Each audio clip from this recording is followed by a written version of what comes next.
Hello everyone, I'm Afternoon to you Humans, and today I'm going to be showing you how to make your own awesome Raycast slash Lasergun that you can fully customize yourself.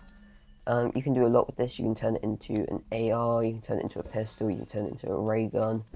Raycasting has a lot of possibilities, and as I've said, it's not only just for like projectile weapons and the stuff like this. You can use it to create mob abilities, spells, that sort of thing.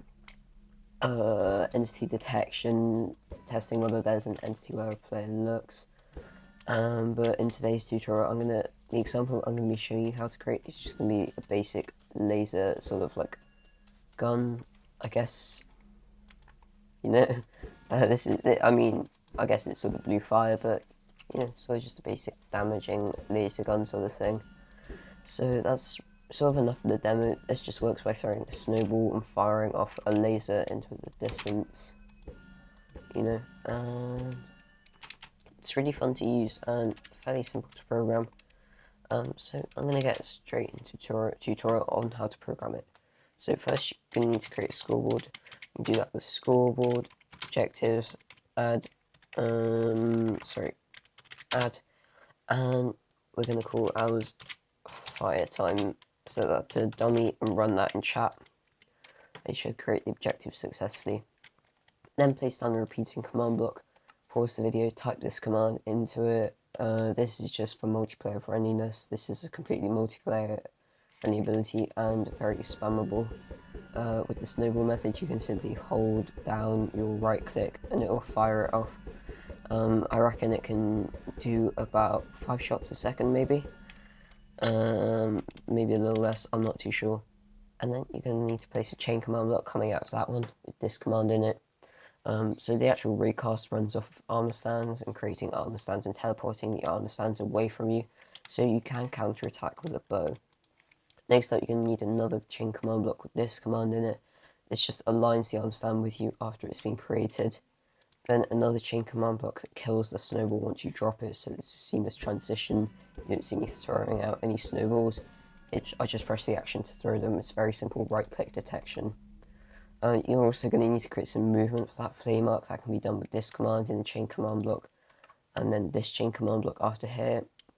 This is what creates some of the blue flame particles. There's a lot of sort of like layered up particles in this command, and there's a lot of particle commands, but it makes it look lovely. You're also going to need to make that arm stand invisible. You don't want to actually show that you're shooting an arm stand. All you want are those lovely particles. And you're going to need to use this command block. This creates damaging effect, so if it actually hits something, it does do damage to it. You're also going to need to kill the armor stand once its fire time score gets high enough. But you're also going to need to actually increase that fire time score if you ever want it to hit 100. So this is just going to be used for distance capping. Increase this number to increase the distance the bullet can travel. If I turn this down to, I don't know, 10 or something, it's not going to go very far.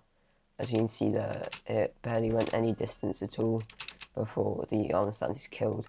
However, I can turn this way up, and you can see it can go really, really far off into the distance before disappearing. So yeah, very easy to modify the distance it travels. You're also gonna want this command block here. This increases its fire time score over time. This one removes your fire tag after you shoot it.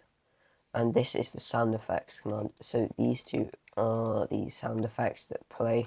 You can change the display sound. You can make it so the explosive sound effects sound like firing a gun, or so the hand cannon of some kind.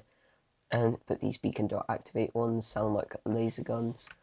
Another cool one is random dot burp, and then changing the pitch up to 3. That makes it sound like a Star Wars style laser gun sort of.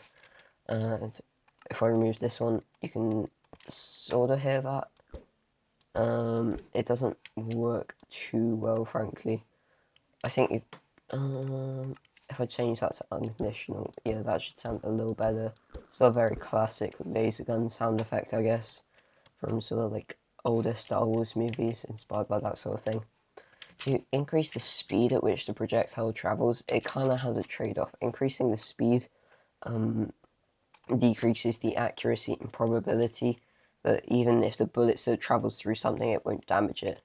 So currently it's at 3. I can turn this down to 0.3 and the bullet will travel very slowly, but that has extreme amounts of accuracy.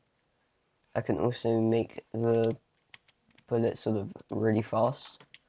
Let's turn this up to 10, maybe even 12. And,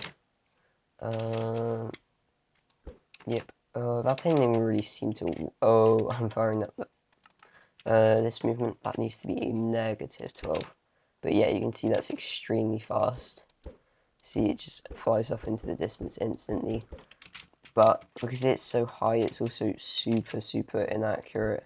You can see that even if I aim right this creeper and hit it dead on, it's not really damaging it at all, and is very low probability of actually doing damage to an entity at all with this, because of just the extremely sort of low, almost accuracy. A good balance between the two, in my opinion, is 3. It's a decently fast projectile, but also very reliable in terms of like probability of actually hitting it. So yeah, that's how you increase the speed. I've also shown how to increase the distance it travels. But yeah, that's about it for this video. I hope you enjoyed. Of course, you can change up the particles that you use. So there's ways to add armor to make it look like unmanned cannonballs and stuff. Yeah, just get really creative with this. I think it's a super cool thing that you can do in your Minecraft Bedrock world. As I said, I hope you guys enjoyed. If you did, please leave a like and consider subscribing, and I'd love to hear your video ideas in the comments section down below.